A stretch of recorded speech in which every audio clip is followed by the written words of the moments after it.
Welcome everyone to today's OM Holdings Investor Webinar.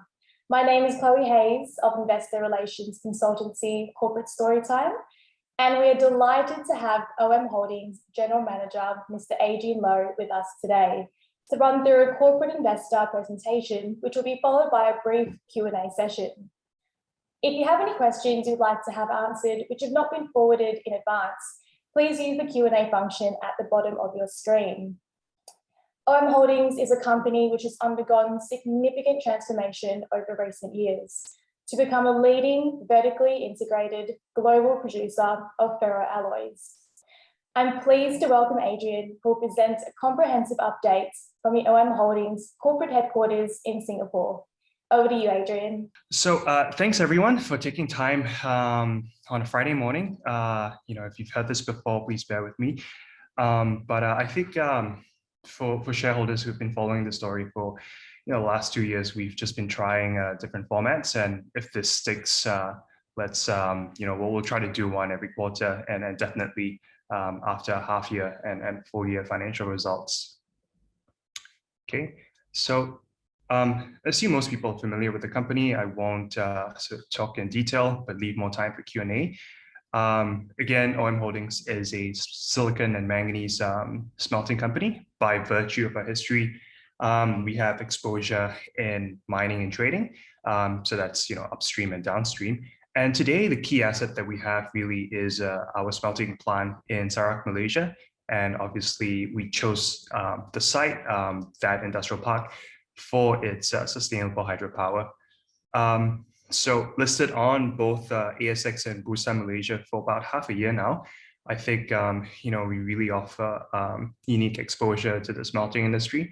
If you look at the list of top 10 smelting plants, and most of them are in places like China, Russia, and Ukraine. So sort of very few plants in this part of the world.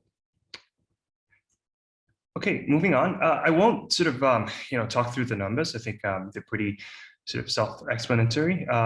Only thing I'll touch on is that the total borrowings, we always get questions on that.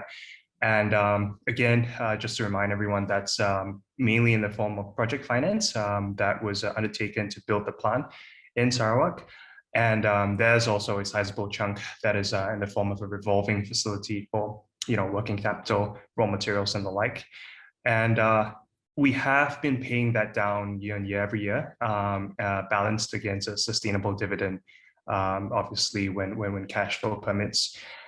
For our Malaysian audience, I think it's important to note that because we are primarily listed on the ASX, so we are not releasing financials quarterly. So, if you look at the bottom left-hand corner, earnings and key ratios, please do note that trailing 12 months here sorry, means second half of 2020 and first half of 2021.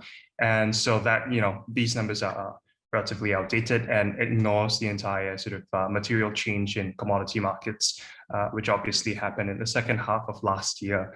Having said that, our financial, sort of full year financials 2021 will be released, I think, in about a week's time. So stay tuned. We look forward to updating the slide then. Okay, key assets, key operations in a nutshell.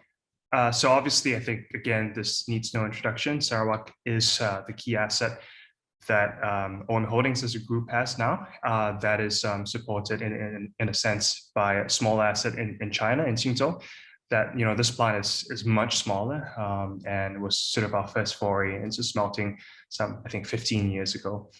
In the bottom left-hand corner, we have upstream exploration and mining. So, I think the notable change, and shareholders may be familiar with this, is that we stopped mining in December 2021, so 2 months ago, as we have been sharing with shareholders over the last 12 months. Our mine in Bootu Creek finally reached its end of mine life, so we've closed that as promised. And there are various sort of exploration projects ongoing in Western Australia. Besides Australia, we have a 13% stake in the Chippy Boa mine. So this is one of the largest mines, manganese ore mines in the world, really, and also consistently one of the largest exporters of manganese ore out of South Africa. And for shareholders in Australia, if you're familiar with Jupiter Mines, this is the same asset that JMS is holding. So over to the bottom right-hand corner, again, this is really a sort of a procurement, sourcing and distribution business that supports the three legs, the two other legs of the business. Okay, our products. I think this probably needs an introduction. We mine manganese ore, and we produce ferroalloys. So obviously, manganese alloys is produced from manganese ore, and but silicon alloys is another family of products that we produce, and that comes from quartz. And so again, I think reminder: the products that we produce are irreplaceable. There are no known substitutes at this point in time, and even if you're producing steel through a EAF process, you still need to add ferroalloys into the process. So, if you look around you, all the steel that you can see, there's probably some combination of silicon and manganese inside that's coming from some combination of alloys that we're producing. Okay, I won't go into details. This is just more information on our two smelting assets. So Sarawak obviously has 16 furnaces, and Qingzhou plant has 2 furnaces. So one is much larger than the other. This is where our plant is in Southeast Asia. It's the red dot. And again, we chose the location because it's supported by hydropower. So, 3.3 gigawatts of hydropower from that's combined capacity of the Bakun and Murum hydroelectric power projects. Okay, so I'll just stop here briefly. Smelting, at the core of it, it's all about the power. And if you look at the cost curves, these were done sort of pre-COVID, but it's sort of abundantly clear that the orange bit, that's power's share of the total cost, is significant and sizable. So for us, nothing's really changed because we have a 20-year fixed price power contract. So what that means is it's escalating at a fixed rate, and we literally know what the price is, from year 1 all the way to year 20. Having said that, I think the same is not true, can't be said for our competitors. So if you look at the right-hand side of the curve, I think notably in China and continental Europe, power prices actually have changed quite significantly. So a lot of the smelters in China and in continental Europe, when you're sort of taking power at spot prices off the grid, I think you're probably not in a good position right now. And I think if you look at output from, say, Europe in the last 6 months, a lot of producers have consistently been sort of shedding output. And in China, while I think the overall production output has not changed, what has sort of moved, these producers have moved around. So different provinces are actually producing sort of different mixes of alloys.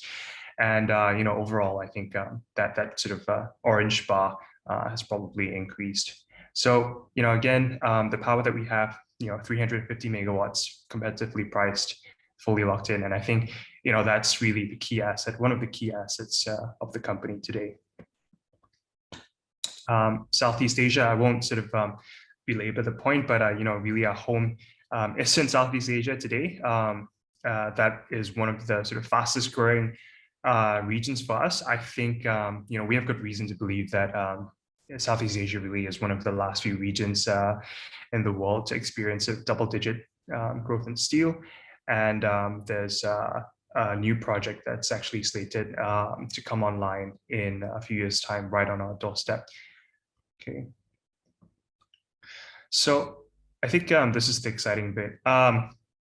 So this is a chart of ferrosilicon prices. That's the line in blue. If you've been following us and heard one of our sharing sessions in Q4 last year, you would know that we never believed that $4,000 was going to be the new normal for ferrosilicon prices, and that I also said that it would sort of renormalize at a different floor.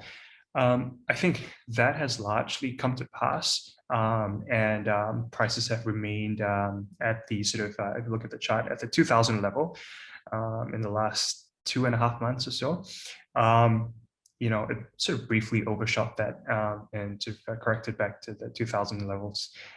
And so I think, what's changed is probably quite clear. It's China's sort of very deliberate attempt to reprice power domestically, as well as coal, right? So because these are very, very sort of closely interlinked, and by virtue of that, sort of disrupt or sort of alter the landscape of the entire ferroalloy industry in China. So while China remains a sort of ferrosilicon exporter now, I think it's not unreasonable to say that over the course of the next 5 to 10 years, they may even sort of switch to becoming a net importer at the rate that sort of countries' policies are going. So for now, I think the foreseeable future, we'll see prices sort of stable at this level. Both the sort of Chinese future prices and sort of current spot transacted prices support this notion. And, sort of barring massive changes in China's domestic policy, supply and demand, obviously outside of China, I think things will remain the same, at least for months to come. Moving on to manganese. So, I think manganese sort of paints a pretty similar picture, with the sort of exception that for manganese, production is not centralized sort of in China. It's spread, in this part of the world. I think we're supplied by producers in India. Obviously, there's a plant in Tasmania. Korea, Japan also produces manganese alloys, and the sort of historical producers in Europe are still around. And so, the sort of run up in prices, and that's the blue bar, has not been as dramatic as ferrosilicon. And similarly, sort of that retracement has not been as dramatic as ferrosilicon. So, you will note, however, that, historically, given the sort of correlation between the blue line and the red line, that's manganese ore, which is one of the key inputs. That correlation has obviously remained sort of broken since January 2021, if you will. And, I think sort of what goes up must come down. So at some point in time, mean reversion will catch up. But, how these two lines will meet, I think it's really anybody's guess. I will say that there are obviously other cost components that can sort of explain this change. And one of the sort of key changes, I think, is the increase in the price of metallurgical coke. So that obviously has affected all producers of manganese alloys. Okay, next slide. Right. So I think we always get a lot of questions on the furnace configurations, and it can be quite confusing. So we've expanded on the slide we had last time, and so this is a sort of complete roadmap of where we are and where we are heading towards. So pre-COVID, we were running 16 furnaces, about combined output 470,000 tons. 2021, we ended the year with 12 furnaces, so 6 on ferrosilicon and 6 on manganese. And the output for 2021 is roughly 360,000 tons. So, sort of on a sort of tonnage realized basis, that's about a 76% operating rate. And I think the main surprise here was that we had been guiding the market to expect a production reduction at the end of Q4 last year.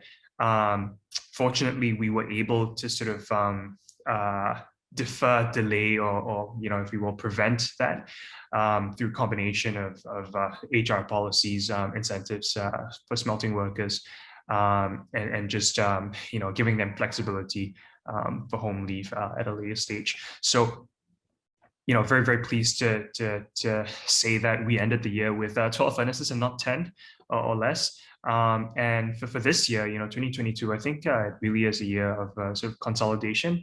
What we want to do is, really get going on maintenance, because that's been deferred for a year, if not more, for certain furnaces. And, this year, I think we just want to take the opportunity to sort of retool, recalibrate, get the conversion projects going. And, at the same time, have sort of home leave coincide with those plans. And so, I think if you look at the combined output for 2022, we're looking at 340 to 360,000 tons. So again, it's around 75% of output.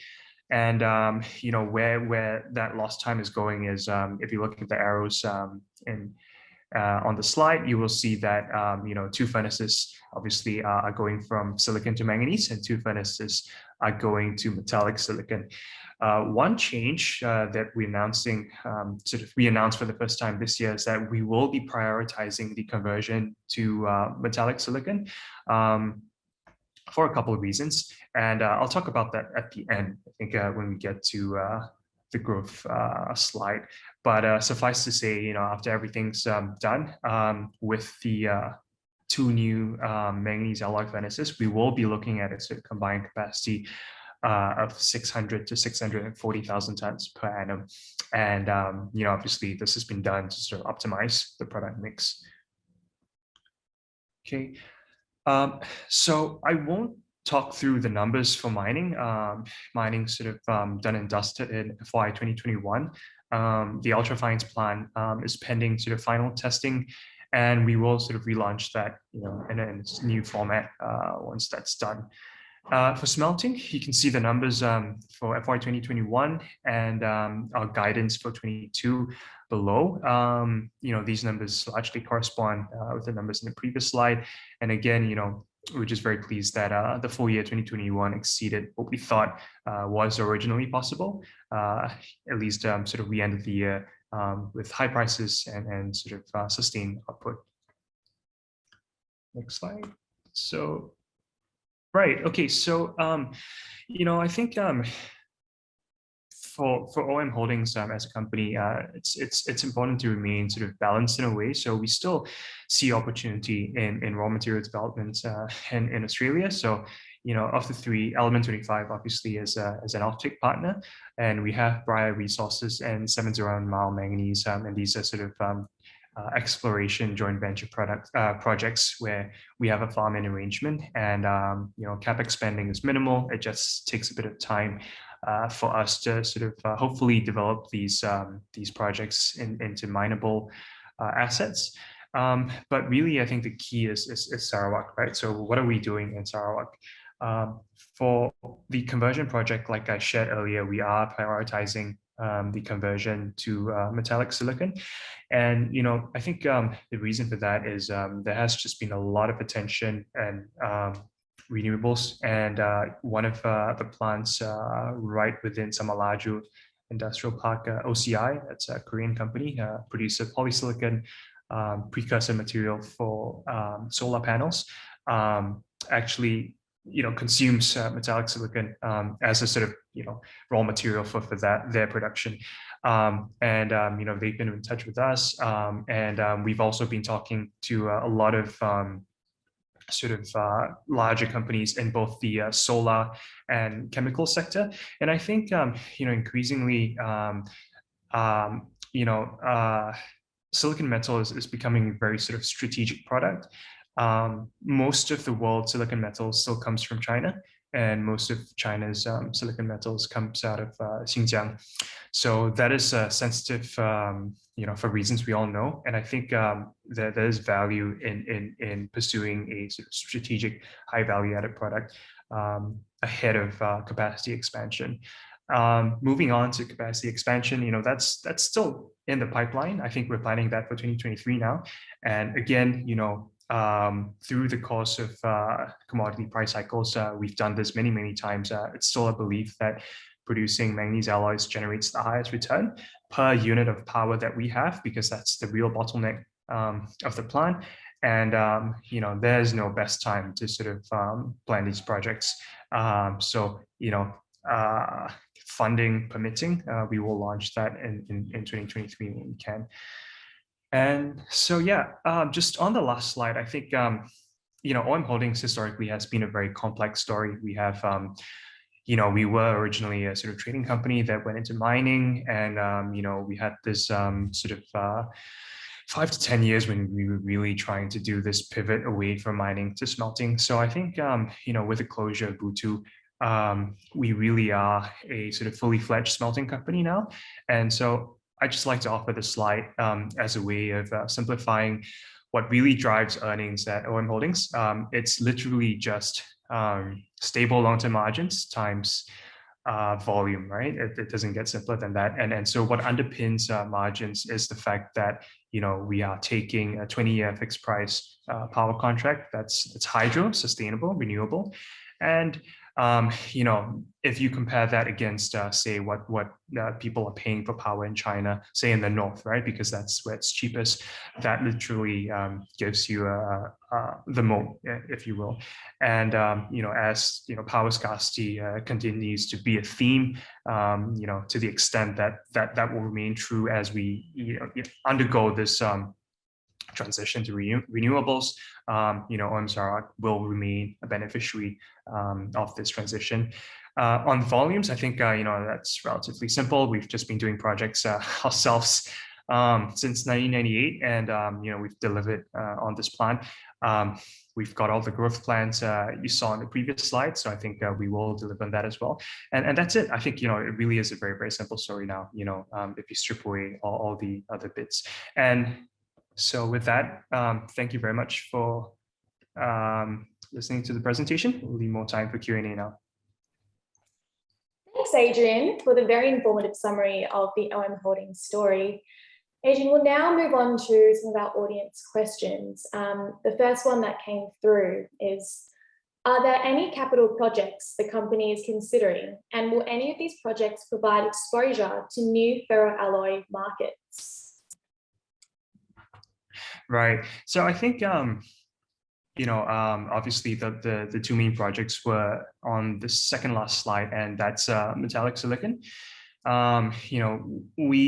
are targeting to spend a capex of about, say, 20-30 million Aussie dollars this year. That will give us access to the silicon metal market, which, while not a ferroalloy, is a relatively sort of close cousin to ferroalloys. And what that will do is diversify our customer base away from the steel industry, which is sort of 99% of our products now end up feeding the steel industry.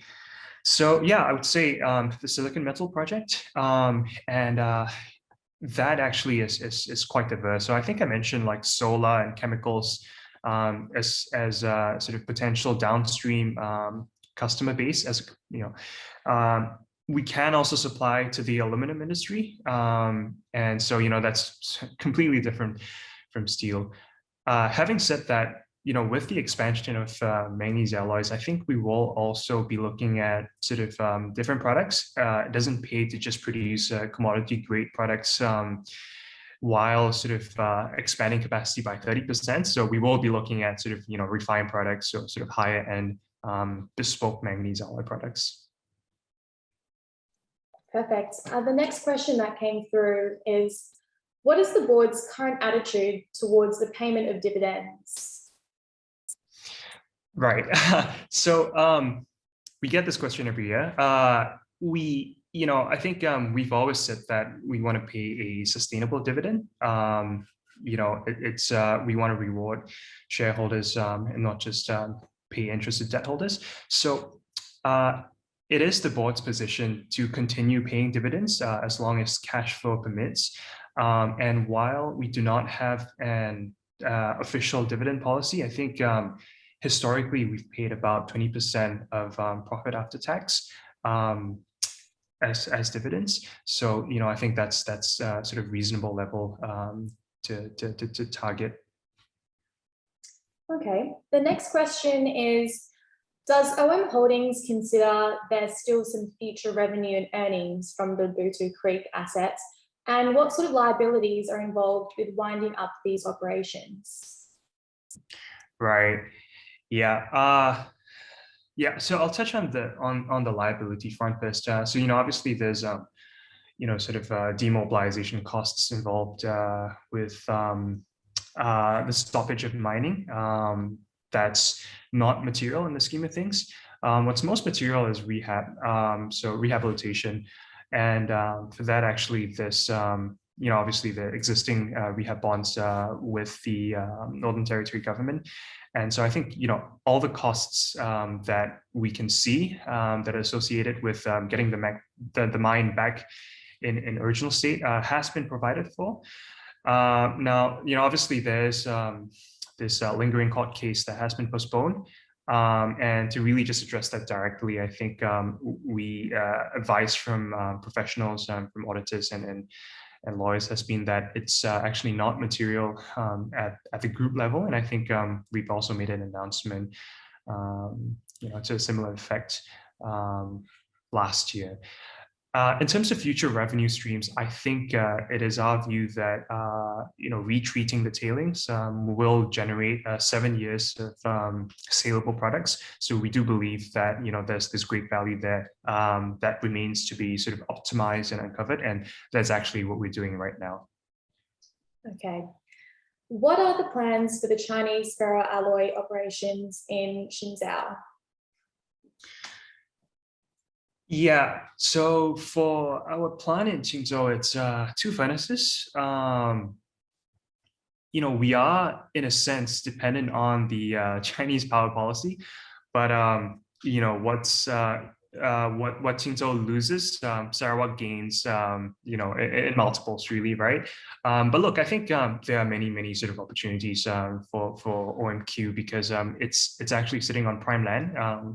We were one of the first people who signed up for that sort of the port industrial park. It's next to the port.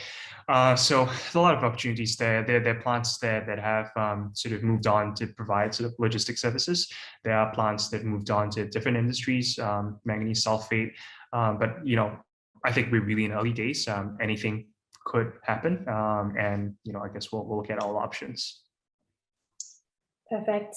The next question is, how many years are left on the 25-year power contract?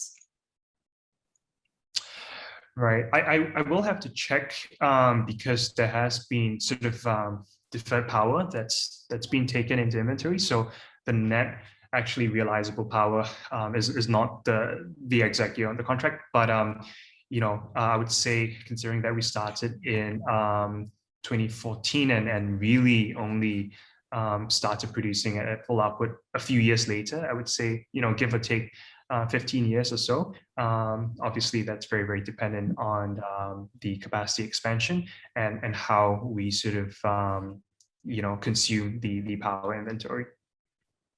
Okay. This will be our final question. Have you been able to source sufficient skilled labour for the Sarawak operations in light of COVID-related travel restrictions affecting availability of foreign labour? Yes, so this has been very topical, and we actually just announced a partnership with Unimas some time ago, and so I think it's really a two-pronged approach. We will have to continue bringing in skilled labor from places like China, while at the same time sort of pushing up the skill level of local operators and sort of promoting them through the ranks and giving them time really to understand the smelting process and have that deep know-how, and because at the end of the day, smelting is a high-risk industry. It's very important that our workers and staff are well trained, especially at sort of superintendent managerial levels. So it's going to be a long process, but we're doing it from both ends. And I think the hope really is to have a sort of a fully localized team in the years to come. Okay, we've actually just had 2 more questions just pop through. Hi, Adrian. To facilitate the capacity expansion of Sarawak, will you require additional electricity supply commitments to your contracts? Yep. Okay. So a couple of years ago, I think we announced that there was a potential way to recover waste energy. So, the smelter obviously outputs hot gas. Obviously the sort of emissions are scrubbed very thoroughly, but the temperature is still very hot. So there's a way of recovering waste heat. And I think just from pre-feasibility studies, I think we're looking at, tens of megawatts from that. So if you add that to what we have, 350 megawatts that we already have, and the power inventory that's been taken in, I think sort of the case can be made for not actually requiring additional power from the state power company, and we'll be able to sort of power new furnaces. Obviously, that's subject to changes. That's still many years away into the future, and so I think we'll look at seeing what the most optimal solution is, and whether or not actually this will be the final configuration of Sarawak, or there'll be even more sort of capacity expansion down the road. So our choice really will depend on these factors, probably in about 2 to 3 years' time. Perfect. And now for our final question. Are there any ferroalloy production ex-China which is potentially under threats in the current environment? I noticed the Ukraine region has underproduced recently. Right. Yeah, I think Ukraine has had a lot of issues recently. And I think historically Ukraine's power contracts and the way those companies are structured is incredibly opaque. So they have really not produced that capacity for a really long time now. Obviously, the smelters in continental Europe, I think, are under threat. Production, they've been reducing production even with just these very high ferroalloy prices in the last 6 months or so. The Scandinavian producers are doing fine. They're largely based, running the furnaces from, hydro and geothermal power sources. So, and those are really sort of locked in long-term contracts as well, as I understand. If we look closer to home, South 32 obviously disposed of its smelter in Tasmania. They seem to be doing fine. Given just the high alloy prices we have in the region and the US. In India, I think India is really a mixed bag because there isn't really a large sort of producer that you can look at. But so it's a combination of people taking power from the grid, and also people with sort of equity-owned power production, and some of that's hydro. So it's difficult to say who will stay and who will be sort of eliminated. But I think India as a region is just has so much growth potential that it's really hard to say. So I would say those are the plants under threat, and obviously in South America and South Africa, where historically there has been a lot of alloy production, production volumes have just declined very sharply in the last 2 to 3 years. So it remains to be seen what's going to happen in the future, but it's uncertain, to say the least. Perfect. Well, thank you, Adrian, for answering our audience's questions today and for the great presentation. And for those questions that we haven't got time for, please email us at info@corporatestorytime.com and we'll get back to you as soon as possible. The Corporate Storytime team is thrilled to be working alongside an ESG-focused company producing essential value-added materials for the steel sector. Today's webinar has been recorded, and we will make the recording available via OM Holdings' social media platforms in the coming days. So this concludes our webinar event for today. Thank you all for attending, and we hope you have found this presentation informative. Thanks, Adrian. Thanks, everyone.